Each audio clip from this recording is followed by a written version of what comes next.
podcasting here, so this That's is perfect, a man. I can see you, I can hear you. That's the main thing. right. You are back home in New York, Michael. Yeah, I'm in Brooklyn right now. Is Oh. this Yeah, audio's okay with the mic there? yeah, that's perfect, man. That's perfect. Yeah, cool, cool. Yeah, I mean Melbourne, Australia. You spent any time down here or? No, not at all, actually. I've never once been there.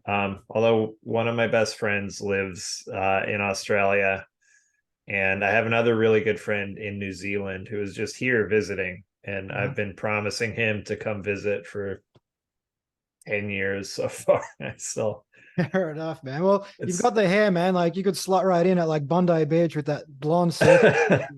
yeah. Yeah, the headphones are holding down most of it too. It's even longer than it looks. Yeah, fair. Well, there you go. Even better, even better. Well, thanks for taking the time to speak with me today, Maya. Keen to unpack, Cage Kings and all things UFC. Do you have any questions for me before we get into it? No, I'm ready to go. I All hope you right, don't mind having a little beer here. It's so go for late it. New York time. Yeah. Well, what is it like? 6 p.m., 7 p.m. Actually, no, it's quite later No, than. it's almost midnight. It's Yeah. 11. Wow. Awesome, man. What kind of beer is it? Is it like Brooklyn Ale or one of the local drops? It's something called Save the Robots. It's like, yeah, it's an ale IPA. Yeah. One I one have of no the idea where it thousand comes one from. of the thousand sort of Uh, craft beers coming out of Brooklyn, I take it.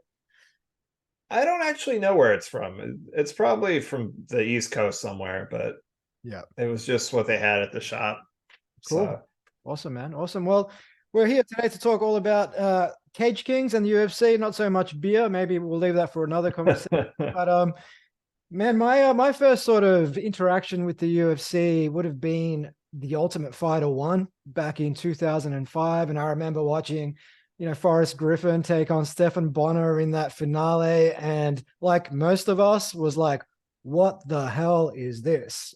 And from that yeah, point on, I was hooked, especially for the subsequent, 10 years or so. I think, the Tito Ortiz, Chuck Liddell, George St. Pierre, uh, Wanderlei Silva years. That was really like when my interest in the UFC was ultimately like peaking during that time. But what was your sort of earliest memories of the UFC, Mike?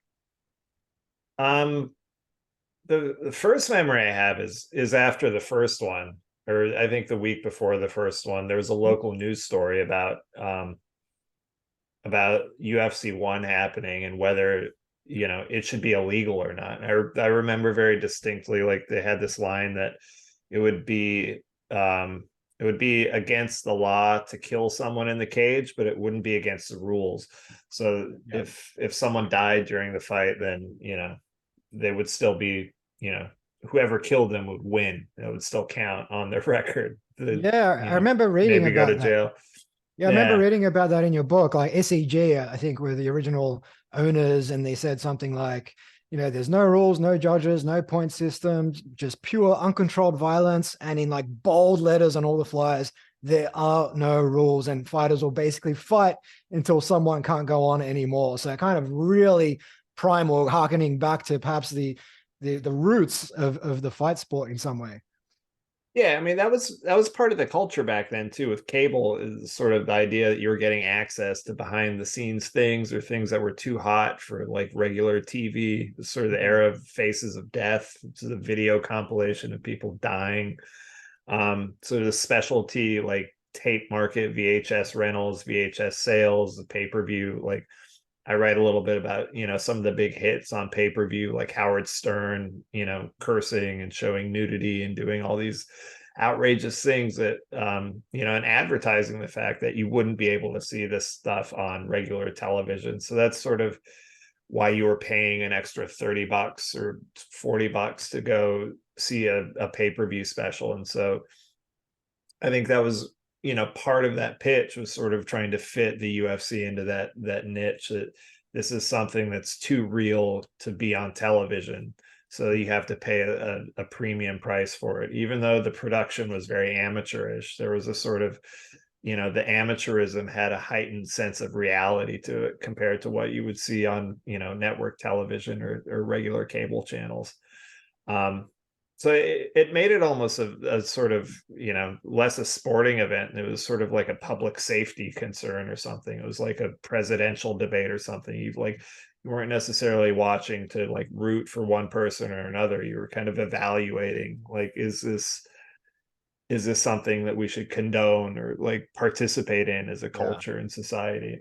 Yeah. Well, UFC one definitely, lacked the professionalism of the UFC today. I mean, it was, you basically had boxers pitted against wrestlers, kind of reminiscent of, say, Andre the Giant fighting Chuck Wepner, or Rocky Balboa fighting, Hulk Hogan. I think it was Yeah. Art Jimmerson who fought with like one boxing glove and one bare knuckle, and it was just a freak show of sorts.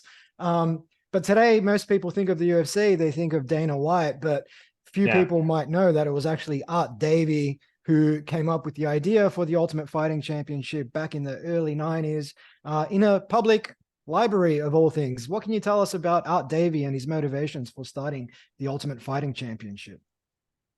Yeah, he's a very colorful person. He was a marketing executive, basically. He came out of the used car sales business and transitioned and got a job working for one of the marketing agencies that used to work for a car dealership that he worked at. And he spent about 10 years doing that. And while he was doing that, one of the clients for the marketing firms he worked at was one of a beer importer that imported Tecate beer, and they wanted to rebrand Tecate to make it um, more appealing to like younger men. So they asked for a bunch of different pitches for marketing campaigns they could do to kind of like revive the brand a little bit or change its public perception. And so Davey came up with the idea of this martial arts tournament where you'd pit different martial arts disciplines against each other. And part of it was, he practiced Muay Thai a little bit. He had served in Vietnam, and he says the original idea kind of came out of his experiences in Vietnam, where, soldiers would tell each other these tales of like R&R trips they had taken to Bangkok or other big cities where they saw these sort of unbelievable street shows or back alley kind of, illegal fights. And one of them was like this tiny Muay Thai fighter taking on a gigantic Indian wrestler and actually beating the wrestler. And that had lodged the idea in his head of like, matching different disciplines together. And, he wasn't the only one that had that thought. It's sort of a recurring theme in prize fighting throughout history. But he kind of, it stayed with him. And when he had this opportunity to come up with a marketing campaign, he was like, this would be a really good thing that Tecate could sponsor. The same way that, in the 1950s, one of his favorite boxing shows growing up was called The Greatest Fights of the Century, which was sponsored by a hair tonic. Mm-hmm. And so he thought, you just put the Tecate logo over, every graphic on this broadcast, and then have people fighting each other from like, judo and jujitsu and boxing and sumo and, Muay Thai and every different discipline you could imagine. And, he spent months working on it. The client spent about 2 minutes considering it and said no, and then moved on. But he had gotten so excited as he was putting the pitch together, he kind of sold himself on his own pitch. And so after, that it didn't pan out for Tecate, he kind of kept thinking about it. And he decided to take his life savings at that point and try and make that idea of the tournament into a real like production company that he could sell and build a business of his own. And that's sort of what got the ball rolling. Yeah, and I mean, just in terms of that sort of demographic that Tecate was targeting, essentially young men, that kind of tied in with the initial sort of demographic that the UFC was targeting. And you allude to this in your book, that you had sort of a new generation of young men that perhaps were devoid of meaning in some respects. Maybe they didn't have families, they didn't have a stable job, so they weren't able to define themselves through family or career, and they gravitated to things like gaming, or in this case mixed martial arts, and they just gravitated towards that in a way whereby perhaps a lot of people might identify a little too strongly with their local sports team and become really tribal about it. Sounds like it was kind of like a perfect storm of sorts in terms of demographics coming together with the UFC's product in the early 90s. Yeah, absolutely. it was kind of the early 90s was also, it was a growth period for the internet. And so I think what made young men especially valuable at that point was that as they were sort of growing up outside of high school and becoming young adults, they weren't paying for cable subscriptions. They weren't paying for cable pay-per-views. They're moving almost exclusively online for like reading the news or socializing. And so advertisers were willing to pay a premium price to get access to, these young people who, at the same time, there was this big loosening of the credit market. Consumer credit was exploding. There was all kinds of different bubbles going on in the US economy. So there was a lot of loose money for spending on consumer goods. There was a lot of excitement, a lot of venture capital being, pumped into the economy. And so it created all of these sort of like nascent little bubbles. The video game industry was certainly one. You had a huge growth in the US in the 90s with like PlayStation and Nintendo, and people sort of identifying themselves as relative to their, relationship to these brands. And, that happened a little bit with the UFC and Pride, these sort of two rival companies like Pepsi and Coke. And, it, as they developed, and it kind of reached a peak with that first season of The Ultimate Fighter, which is where they finally kind of broke through. It really sort of like it everything sort of tied together perfectly. Was this young audience of young men in their early 20s. They're not watching TV. This brought them back to television. It was a powerful brand that reached and brought people back from the internet, and got them to watch a new cable channel, which is Spike TV. And it was just a windfall for everybody involved. And even today, if you compare the television ratings the UFC is getting today, they're not anywhere near what they were that first couple of years when they had the Spike deal in the mid 2000s. They would get 2-3 million views for episodes of The Ultimate Fighter. Fight night, the free fight night events would sometimes get 4 million viewers. And now on ESPN Plus and ESPN Linear, they're getting something like 3, 4, 500,000 viewers. So it's a strange kind of roller coaster they've been on in terms of holding on to the audience. Yeah, it seems like the amount of programming has increased significantly, and I remember that turning point as well. It was probably something like 10 years ago, where up until that point there'd be like one main sort of card a month, like one big event to look forward to, and then suddenly it just kind of, they flicked a switch, and every week there was a new event. And it kind of, to me at least, my personal experience was that it kind of became a bit saturated, a bit overkill. I didn't really look forward to the events as much anymore, and as a result of that, I kind of stopped tuning in as much as I did previously. And the ratings kind of reflect that sort of experience as well, it seems. But like you said, it took about 12 years for the UFC to break through. 2005 was the Ultimate Fighter 1. UFC 1 was in 1993. And during that, more than a decade of time, like the UFC faced so much difficulty. Firstly, you had a lot of legislators pushing back against the UFC. John McCain, Arizona senator, at the time, back in the mid 90s, infamously called it human cockfighting, and essentially lobbied, state governments to ban the sport, which he did quite successfully. What can you tell us about that, and the headwinds that created for the UFC in the 90s? Yeah, a lot of that I think is a byproduct of how quickly the first UFC event was put together. They went from getting the green light, Art Davie pitching this to a New York production company called Semaphore Entertainment Group, which was it was a subsidiary of BMG, the big music conglomerate. So he got a green light from them basically in April, and they were originally planning to go on air by October. So, they had to kind of come up with everything in the span of about 5 months, completely invent the branding. They didn't have the name at that point. It was called War of the Worlds. It was sort of different martial arts worlds. They were still debating. They thought they might have it in Brazil at that point. They weren't sure on the location yet. and they weren't sure who the fighters were going to be. They didn't actually finalize the contract until the day of the event. Art Davie hadn't signed anything final with SEG until a couple of hours before the cameras started rolling and feeding video to the satellite truck. So it was all done very hastily, and one of the things that they did in that haste was choose Denver as the location. They finally settled on that because not because they were welcome there, but because there was no law prohibiting them there. And that became kind of a theme, once the first event was more successful than I think any of them thought it was going to be. And so they kind of just got pulled away on this sort of, this roller coaster of success where they were kind of laying the tracks as the train was going down, and they were just trying to avoid crashing rather than really thinking through how to fully, and responsibly build the sport.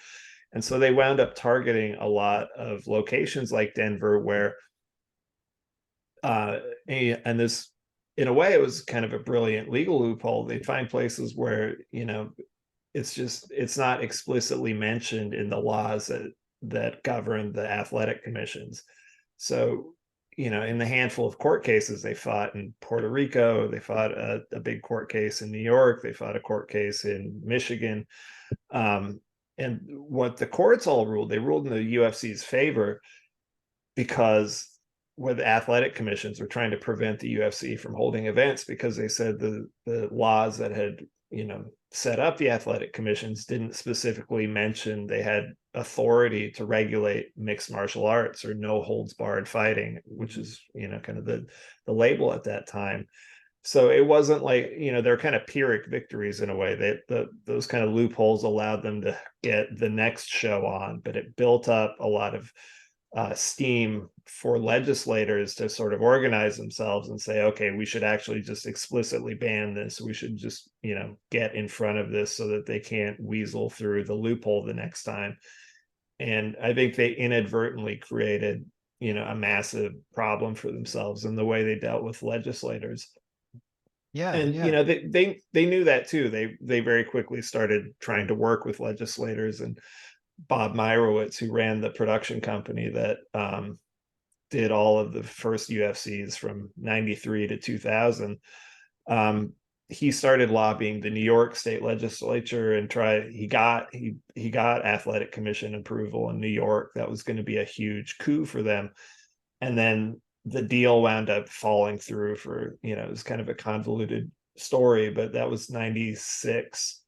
And that was one of the court cases they had to fight. So that,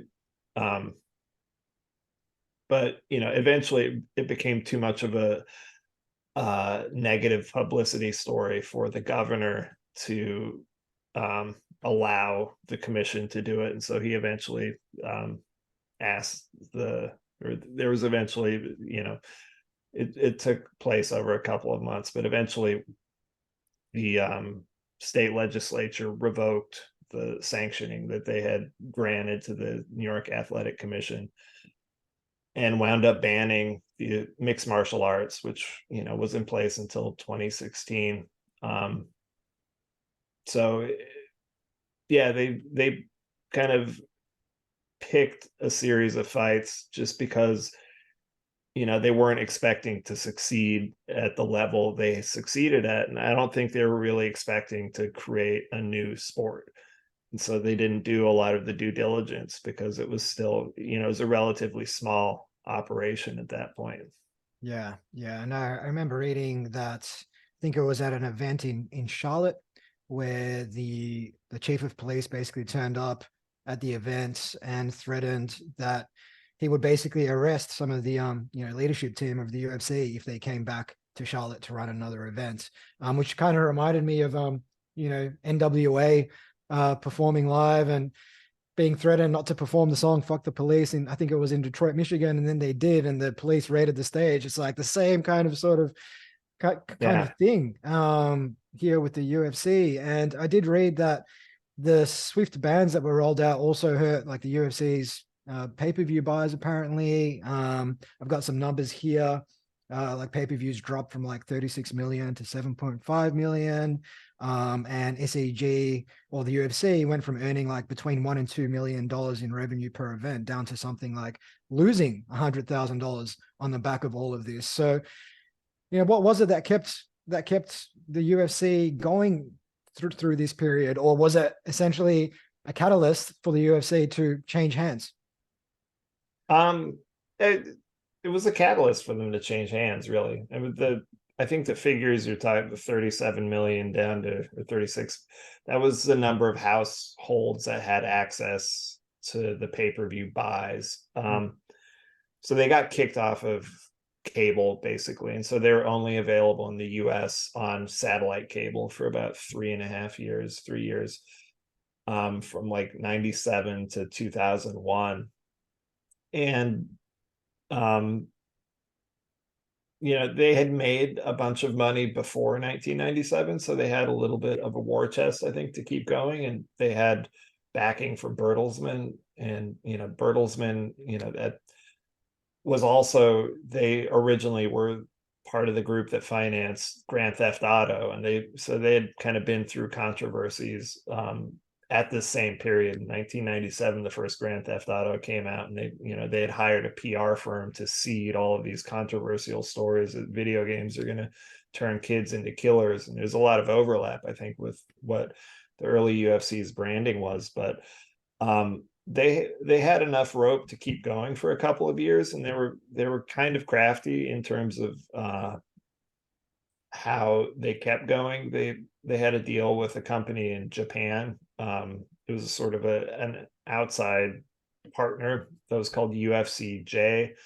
And so they would basically get to use the UFC's brand, and they would bring all their fighters over, but the Japanese company would pay for the production and broadcast. And so they would get a fee for that. But they were basically losing money for several years, and the Bob Meyerowitz was scrambling to try and get the cable companies to reinstate the UFC onto pay-per-view, because he thought that would be the lifeline that would save them. And so he went he met with all the cable executives to say, what can I do to get back on regular cable pay-per-view instead of just satellite? And they said, get sanctioned by a major athletic commission. So he targeted Nevada. He knew sort of New York Athletic Commission was sort of gone at that point. But he tried to get sanctioned in Nevada. He did get sanctioned in California, but then there wound up being a conflict between the state legislature and the governor, who didn't want to release funds to allow the commission to actually pay for overseeing all of the mixed martial arts events. So it wound up being kind of a moot point for several years. But he really hoped Nevada would be the place, because that's the boxing mecca. It's where everybody in the fight world kind of saw as the most legitimate authority, even though, there's a lot of criticism of the Nevada Athletic Commission. So he really targeted that, and that the commission didn't give him sanctioning. Basically, they decided, he says that he was going to push for a vote, and decided not to at the last minute, because he got information that, of the 5 commissioners, he didn't have enough yes votes to get the UFC approved. So he pulled back, and then just decided to invite them to an informational hearing, or they had an informational hearing. Then he invited them to a show in Iowa that wound up being really bloody, and there's a mismatch between Jeremy Horn and Daiju Takase that's kind of infamous in MMA lore, where Takase was a much smaller guy. He was outweighed by Horn by about 20-25 pounds, and he just got really bloodied up. And that didn't leave the commissioners all that eager to get into the cage fighting business. Mm-hmm. So the company was basically insolvent at that point. They sort of run out of rope. And I think that's when Meyerowitz started looking to outside investors to try and get money to fund the next few events. He was sort of, after nearly a decade, he was still in that same state of mind where he was trying to construct the train tracks in front of the train and, lay down enough track before, he'd have to run off the rails. And that's how he wound up getting connected to the Fertittas. Lorenzo, the younger brother of the Fertitta brothers that wound up buying the UFC, who had been on the Nevada Athletic Commission, and had sort of, stewed on it for a year and a half and decided he thought it would be a good investment opportunity. He wasn't persuaded when he was a commissioner that it would be good to sanction the UFC, but he decided it might be a valuable investment target. So he wound up making a deal with Meyerowitz for $2 million to buy the UFC in 2000, end of 2000, and they took over in 2001. Yeah, so I mean, it's crazy to think that in 2000 the UFC was worth $2 million, and today, the last time I checked, it's worth about $10 billion. So 12 billion now. Yeah, yeah. It moves quick. Yeah, So like space of a year there. Yeah, so it's about what, 6,000x growth in 23 years, which any venture capital firm would be quite happy with returns that size. So Frank and Lorenzo Fertitta I guess they ran a gaming company in Casino called Station. And they headed up a brand that they would subsequently incorporate called Zuffa, I believe that's how you pronounce it, which basically means to fight. Is that correct in Italian? Yeah. Yeah. And essentially they bought the company in partnership with Dana White, who became president and of course remains president to this very day, 23 years later. And the UFC started going off on a different trajectory, but it wasn't like overnight success. I mean, there was about 4 or 5 years before the Ultimate Fighter won, and that period wasn't exactly full of tailwinds. Before we get into that, I mean, what can you tell us about, Dana White? When people think of him today, he's like this Joe Rogan-esque character. He's got the razor shaven head. He's quite bulky and stocky. He wears these tight t-shirts. But when you look at him back in the day, he didn't really have that persona. It's kind of like the Elon Musk, Jeff Bezos sort of transformation when you see them in the late 90s, essentially, for lack of a better word, they were basically geeks. And now they have this sort of superhuman look and feel to them. But Dana White, from what I understand, made his name as basically a fitness instructor. And he had really no real prior experience in, mixed martial arts that I came across in my research. So what can you tell us about Dana White, the man, the myth, the so-called legend behind the UFC at that time? Yeah, he's a strange person. He's definitely not a geek. He's always been kind of a wild person. He was nearly thrown out of high school. He was thrown out of high school twice, and he wound up having to go live with his grandparents to get his high school degree. Mm-hmm. But yeah, he went to college for like a month, I think, and just dropped out. Didn't like it. But he had grown up obsessed with boxing, and he had originally hoped to become a boxer. And he was an amateur boxer in Boston for a few months, let's say, and then decided he as he says it, he saw a couple of older fighters that were beginning to have problems putting sentences together. They're beginning to be a little confused, that show signs of chronic brain trauma. And so he got scared of that. He's like, I don't want that to be me. So he still wanted to work in the fight world. So he decided to, just stick around, work at the gym, teach fitness classes. And he tells this story that's infamous at this point too, where one of Whitey Bulger's enforcers, Tony Weeks or Kevin Weeks, came to the gym he was teaching at and expected a kind of shakedown money, a little protection money, a few $1,000s, paid to them to allow them to keep doing business in the neighborhood that Whitey Bulger controlled. And Dana didn't have anything close to that amount of money and just kind of didn't know what else to do. So he decided to run away. He flew to Vegas, which is where he had gone to high school, and he just landed in Vegas, the only people he knew were his old high school friends, didn't have, a college degree, didn't have anything but his sort of optimism and his sense of hustle. So he just drove around to every or not MMA gym, every fitness gym in town, said, hey, I used to teach boxing, fitness, cardio classes in Boston. Can you put me in rotation? Can you give me an hour-long class? Can you, and he eventually got himself set up with enough classes that he was able to build a kind of career for himself doing that. And eventually it really kind of took off. In the mid 90s, boxing was a huge deal. As Mike Tyson versus Evander Holyfield. It was a really popular, Oscar De La Hoya was coming up. Floyd Mayweather was just becoming, a star boxer, just beginning to. And so there's a lot of interest in boxing. It was a period of Taibo. Everyone was getting excited about the health benefits of these sort of super hardcore, fight sport training routines. And so he was able to capitalize on that. And he spun that off into a bunch of different enterprises. Like he started his own athletic apparel company, which failed pretty quickly. He started managing gyms himself instead of just teaching in them. He started teaching privates to really high-powered executives from casinos around Las Vegas. And that's how he met the Fertittas, where they had gone to high school together, him and Lorenzo.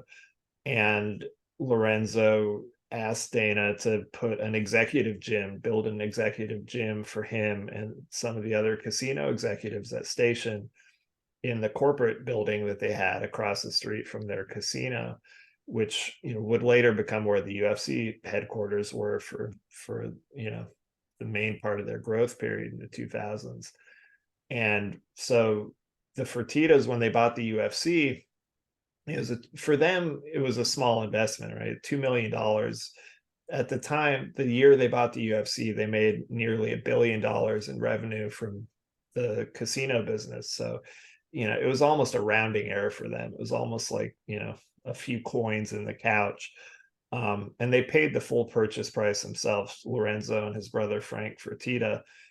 But they had been friends with Dana. And so they thought it would be a good business for Dana to run on the side. It was, it was really too small for them to really get too invested in or involved in. And it was still controversial. But they gave it to Dana, and they appointed him president. They gave him 10% ownership in the company, even though as far as I could find, he didn't put up any money at all, but they just gifted him this sort of ownership as sweat equity, sort of an incentive that he could get a payout if he worked hard enough. And he kind of like ran away with it. It became sort of his baby. It became his dream job in a lot of ways. It gave him a chance, a lifeline to stay involved in the fight business, without having to be a fighter himself, without having to go through all the negatives of a career as a fighter himself. Yeah, he could still. He also came across as, and to this day, someone with quite the chip on his shoulder. And I was reading in Cage Kings that he always felt a twinge of sort of self-consciousness when he compared himself to the students at Bishop Gorman, the school he had gone to, where many of the kids came from rich families. And I've got a quote here from his mom, which, when reflecting on the differences between, the cars that Dana White drove, the clothes he wore, the houses he lived in versus all of the other kids, his mom basically said, let me tell you the difference between you and all these fucking rich kids you hang around with. They're always going to be rich and you're not. And if you fucking blow it, you'll be pumping gas into their cars one of these days. You're their pal now, but just you wait. So that's the kind of backdrop against which Dana White grew up in, always felt less than everyone else, but rather than use that as a sort of reason to kind of roll over and just, be subservient to the world, he used that as fuel to work hard and to prove everyone wrong and to elevate himself to those ranks. And I guess buying the UFC, being gifted this 10% equity, was his opportunity to actually take something. It was his vehicle to prove the world wrong, despite having tried other things like managing gyms and running classes. This was something he could potentially take to the big leagues. Yeah, absolutely. It was 100% his dream job. And what's interesting about the early years too is kind of ties back into what we are talking about, but because the Fertitas had so many connections, in Nevada through, being part of this massive gaming company, they had a really good political and sort of entrepreneurial reputation, and they were able to get the UFC back on cable within a matter of months. They had originally forecast that after buying it, it would take, a year and a half to get, the UFC reinstated onto all the major pay-per-view providers in the US. And they did it in their third show. But that didn't save them. It didn't change the sales trajectory at all, which is interesting. It kind of, it's one of the early tensions, I think, in kind of showing what they wound up having to do with the company. They had this salvation plan that didn't actually save the company. It sort of just kept pushing the company further down. And I've, in the book that I kind of, say that this is all because the UFC had become kind of dated at that point. It was sort of a holdover from the bad old days of 1990s shock TV, like Howard Stern coming down in the fart man costume at the MTV Music Awards or whatever. It's sort of like, there's only so long that stuff seems shocking. At a certain point, it just starts to seem like cheap and like not actually that interesting or funny. And I think that's kind of the period that they were stuck in when they bought it, and they got access to all those homes again that they had been kicked out of on the pay-per-view market, but no one wanted to buy it anymore because it just seemed like an old and irrelevant product. And I think that's really where, they kept going long enough to find reality television, which is kind of what helped rebrand the company in the public's imagination. And it gave them a new generation of sympathetic fighters, like you were talking about, people you knew, as an audience member, as people you could follow as characters or people, not just these sort of faceless practitioners of a particular martial art. And they fight once every 3 or 4 months. They fight one night and you don't see them again or hear from them again. You're not really sure how anyone gets matched against each other, what, the behind the scenes logistics are. But that would, when it's like Diego Sanchez or Forrest Griffin or, Kenny Florian or, Nate Corey, like almost every member of the first Ultimate Fighter season was a character, and they stuck around. They would headline fight night events on Spite for the free events they would have in between pay-per-views. And it hooked a generation of fans.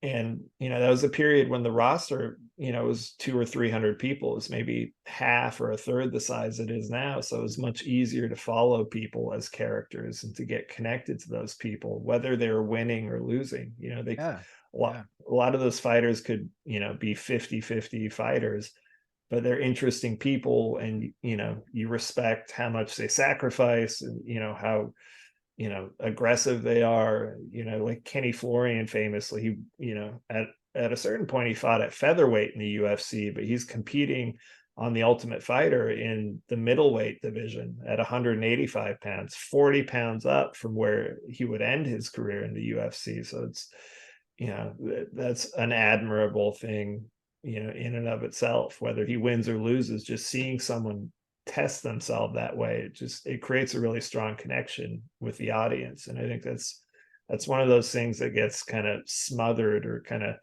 elbowed out of the frame in a lot of the current UFC production. Is like, everyone's an extra. Most of the fighters just, they come in, they go out again. You don't get an opportunity to follow them. You don't get a chance to sort of attach to them because everything's about wins and losses. Yeah, you don't have the same.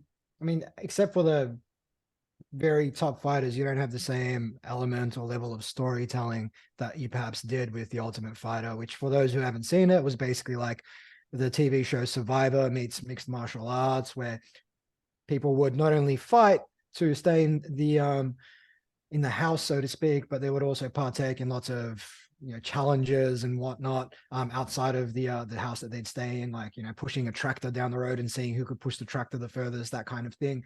And absolutely right. Like, just thinking back to that time, like, I remember the, Chris Lieben versus Josh Koscheck feud, and just watching that made me so much more excited to actually watch the fight, because you'd seen these guys just basically go at it inside the house and get really personal with each other. And there was all sorts of emotions spilling over. And I guess, some of that was later incorporated into things like UFC Countdown, where you'd have this sort of story building up to a fight and it would get you excited to watch. But essentially, like you said, Dana White and the Fertitta brothers essentially took over the UFC, but despite the Fertitta brothers' connections, despite getting eventually sanctioned in Nevada, despite getting back on pay-per-view, didn't mean that there was overnight success. It really was the success of The Ultimate Fighter and that finale between Forrest Griffin and Stephan Bonnar that was, it seems, a turning point for the sport. What happened on the back of the success of The Ultimate Fighter 1, Mike? They made a lot of money. How quickly was the turnaround, though, after 2005? It was very quick. I think within 2 years they had quadrupled their revenue. They were making tens of millions instead of losing 6 to 8 million a year. Immediately after the first Ultimate Fighter season, that's how Ari Emanuel gets connected with Dana White originally. He saw these news stories about this breakout hit on this new cable channel, The Ultimate Fighter, and that had driven pay-per-view buys for the Randy Couture Chuck Liddell rematch that became, I think, the biggest pay-per-view hit they had to that point. And so he cold called Dana White and the Fertittas, and he just kept calling and saying, I want to represent the UFC. I can help you get deals. I can help you, find other broadcasters that'll work with you. And so he went chasing after this HBO deal to get the UFC on HBO, which at the time was the biggest boxing broadcaster, and it was highly appealing both to Lorenzo Fertitta and Dana White, who had been really reverential about the boxing world and really wanted to put the UFC on sort of equal footing with boxing as a sport and a cultural phenomenon. And that deal wound up not working, but a lot of other deals wound up working. So the biggest one was the deal with Spike, which they had what's called a barter deal for the first UFC, or the first Ultimate Fighter season, which was meant that the UFC Zuffa paid for the production of the show in exchange for a percentage of the advertising revenue. And so Spike didn't put up any money at all. All they said they would do was market the show a little bit and split the advertising revenue. After the first season, that finale with Stephan Bonnar and Forrest Griffin that you had mentioned, after that was such a hit, they negotiated a new deal that night in a loading dock of the arena immediately after the fights were over. And Spike put up a lot of money. They put up $10 million, give or take, for another season of The Ultimate Fighter. And then they were going to pay the exact figure. It's between, I think, $1.5 or $2 million for a fight night event, 4 fight night events a year. And so immediately that alone was more than the UFC had made in a year, not even counting pay-per-views. Just through Spike, they were making more than the company had ever made in its entire history after that first season. Wow. And then a couple of years later, they signed a new deal that was worth even more. It was $75 million a year. That allowed them to go start building their international infrastructure even more. They started signing high-profile deals in Europe, in Australia, Canada. And then the pay-per-view business just exploded too, because all of these people that were getting platformed on Spike and that, were drawing fans, like, through coming in through the Ultimate Fighter, these people were converting into pay-per-view buyers. And so the pay-per-view sales exploded, and soon they were, making $200-300 million a year, when, they had been struggling to make $7 or $8 million a year in 2001, 2002. it changed everything. Yeah, it's interesting. And just for the audience's benefit as well, Ari Emanuel, top talent agent in Hollywood, who essentially was the inspiration for Ari Gold in Entourage, the TV show. So that was a fascinating sort of insight there. But also you mentioned HBO, and I think it was I think I've got the name here, Jim Lampley. He was taken to a fight in 2006. So this is when the UFC was courting HBO, and he basically said, you know, what I see with the UFC are bar fights. They might be very good bar fights, but they're still bar fights. And it's just crazy seeing like the amount of rejection that the UFC encountered in that sort of 13 to 15 year period from 1993 to the late noughties, that perhaps people would later come to regret, because, you know, today the UFC, as we already alluded to, $12 billion business generating over $1 billion a year in revenue. But perhaps just for, you know, the entrepreneurs listening, you know, rejection doesn't always mean what you're working on won't work. Just means you need to find, you know, find the yes by working with other people and finding different ways forward. But with respect to, you know, that sort of turnaround, obviously Ari Emanuel would later come to buy the UFC in 2016. But, you know, we talked about the Ultimate Fighter 1, and it was interesting that the coaches for season 1, Randy Couture and Chuck Liddell, were only paid, I think it was $800 a week, which is crazy to think back on that now, especially given how instrumental the Ultimate Fighter 1 was on the fortunes of the UFC.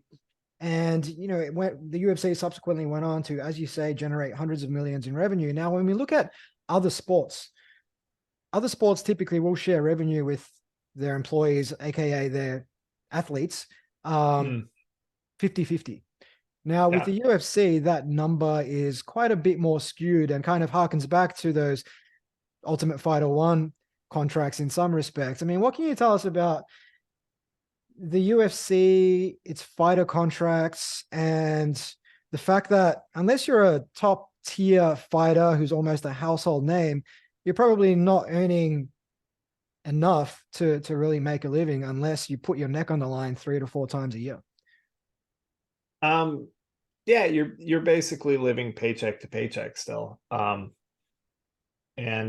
you know, I mean, this is kind of part of what's prompted, you know, the UFC is facing 2 antitrust suits right now in the US from fighters arguing that their wages were illegally suppressed over, you know, a period of, there's 2 separate periods, but basically it's close to a decade. And you know, the UFC has all the leverage over fighters because, you know, there aren't any major competitors anymore for high level mixed martial arts in North America, at least. And, you know, they don't disclose fighter pay. You know, the most athletic commissions in North America now have decided to withhold fighter pay. They used to make fighter pay public at every event. It was sort of an old holdover from boxing, or requirement from boxing regulations, and that's changed now. So it's hard to get a full view of what fighters in the UFC get paid, but the antitrust suit has made a lot of that payment information public, and it's, you know, the current estimates of fighter pay is that it's about 13 to 16% of the UFC's total revenue. And of that 13 to 16%, that's not all pay that goes to the fighters. A lot of that will be like the UFC, the way they do their accounting is they'll count the cost of a drug testing program that's run through USADA. They count that as fighter compensation. They count a lot of the fringes of sort of paying for medical coverage to stitch someone's eye up on the night of an event as sort of fighter compensation. So like even that, you know, pretty meager percentage is a little bit inflated. But, you know, most fighters, I think I wound up cutting this quote from the book. I can't even remember, but it's in another story I'm working on right now. Alexei Oleinik, who fought in the UFC, he was a heavyweight, Mhm. um, had this quote where he said, if you win, you have enough to live for 8 months, and if you lose, 4 months. So Yeah. just it's and he was a top 15 heavyweight. He was a main event fighter in 3 different events. He beat a former UFC heavyweight champion. Um, he fought in the UFC, I think, for 6 or 7 years. Well-known guy, not a superstar. He's not Conor McGregor, but he had done more than enough, I think, to deserve a kind of steady income and not to have to start thinking about what he's going to do again 3 months into the future. Yeah. He's Yeah. got a lot of kids. And he's a main event fighter. He's on the closer to the top end rather than the bottom end. So I think for a lot of it's just a youth culture. They draw young people in that haven't realized that most of them aren't going to make it to the top of the pyramid. They're all kind of the building blocks at the bottom of the pyramid that someone else is going to step on their back as they sort of make their own sort of McGregor-esque climb to the top of that pyramid. And so when they sign these contracts for 12,000 and 12,000, and they have to pay their own trainers out of that, they have to pay for their own medical coverage out of that, they have to pay for their own training costs, gym fees, and in a lot of cases they have to pay for their cornermen to travel with them.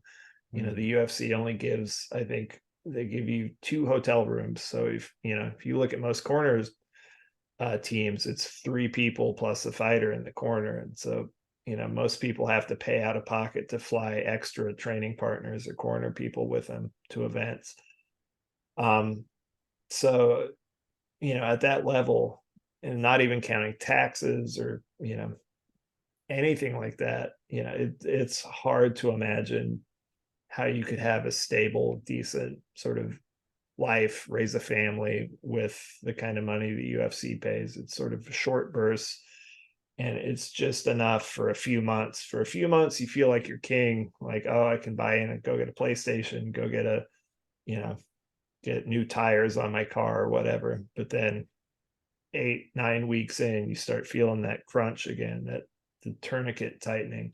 Yeah, absolutely. And it's kind of reminiscent of the way a lot of major record labels work, where they might sign an artist for X amount of dollars, 3 albums, whatever the case may be. But then the cost to hire a record studio, producer, promote the album, basically all the on costs get charged back to the band. And the band who was expecting, say, a check for $1 million ends up with 150K. It's like, where did the rest of it go?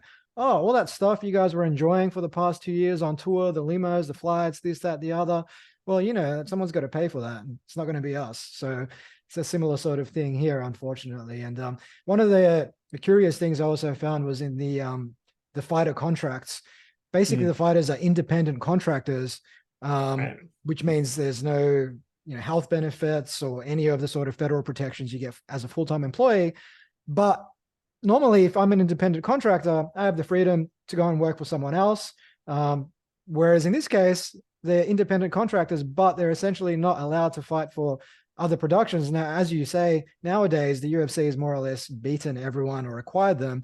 But there was a time when you did have, Strikeforce and Pride and other promotions, and fighters simply weren't allowed to go over there. Otherwise, they'd basically forfeit their spot in the UFC. So it's interesting now that there are these two sort of antitrust cases. And I did read something actually on your Twitter the other day where a court found that Zuffa maintained its dominant position in the fighter input market through anti-competitive conduct.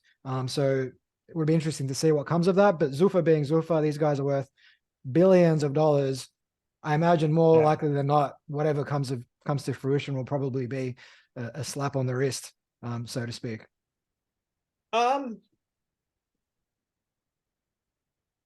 I think it'll be worse than that. I think Okay. it'll the way antitrust law works in the US is if you're found to have violated antitrust law and suppressed wages in this case. The judgments are tripled so that they're punitive. So it's not just like if I did something illegal to pay you less than you would have gotten in a competitive market, I'm not just liable to make up the difference, because then why wouldn't every business suppress wages and then gamble on, and if the worst case scenario is just you make up the difference, then like why would you start at a fair wage in the first place? So to kind of avoid that, the penalty is triple what the gap would be. So I think in the first antitrust suit case that they're facing, damages could be close to $2 billion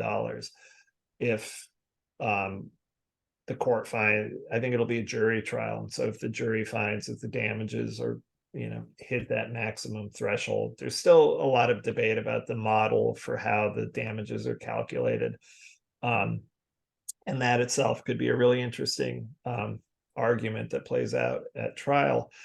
But the court in that ruling that came out, the class certification ruling, the judge said he would be open to hearing injunctive relief, which would mean that while the case continues to go on, the court could prevent the UFC from enforcing some of the worst parts of its fighter contract, the most exploitive parts of the fighter contract. And speculation has been that would mean putting a hard limit on exclusivity, the period that the UFC could make fighters exclusive to the UFC for, whether that be 1 or 2 years. So, even if you sign a 12-fight contract, if you don't fight 12 times in 2 years, then the fighter can go negotiate with someone else, even if they have fights left on the contract.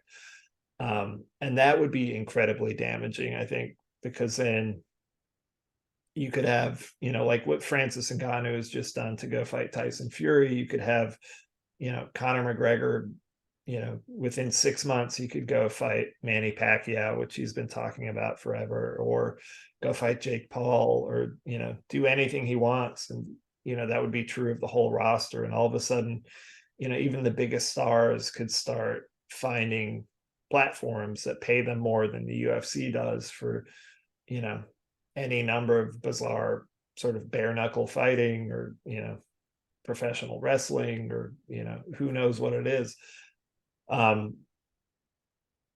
Maybe Israel Adesanya could go be in the Olympic breakdancing team, which is, I'm not sure if breakdancing is part of the exclusivity, but the UFC's exclusivity clause is wide ranging in terms of other formal activities that fighters can participate in. So that could really be a serious blow. It won't kill the UFC. I think it's a mistake to start talking in apocalyptic terms, but it would be a serious blow. And I think it's one of the benefits of the merger that they just had with the WWE, because now, the UFC on its own is a $12 billion company. The UFC and the WWE together is, more than $20 billion, and they're publicly owned now. So, whatever hit would happen in the future, a large part of that would be borne by public shareholders.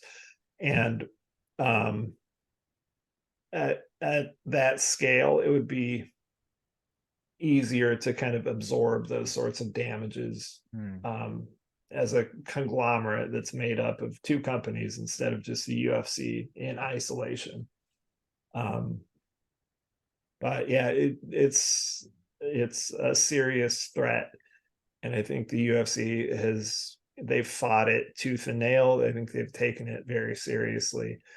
And I think that, there's even more pressure now than before to, potentially reach a settlement, or, the closer they get to trial, the higher I think the stakes are.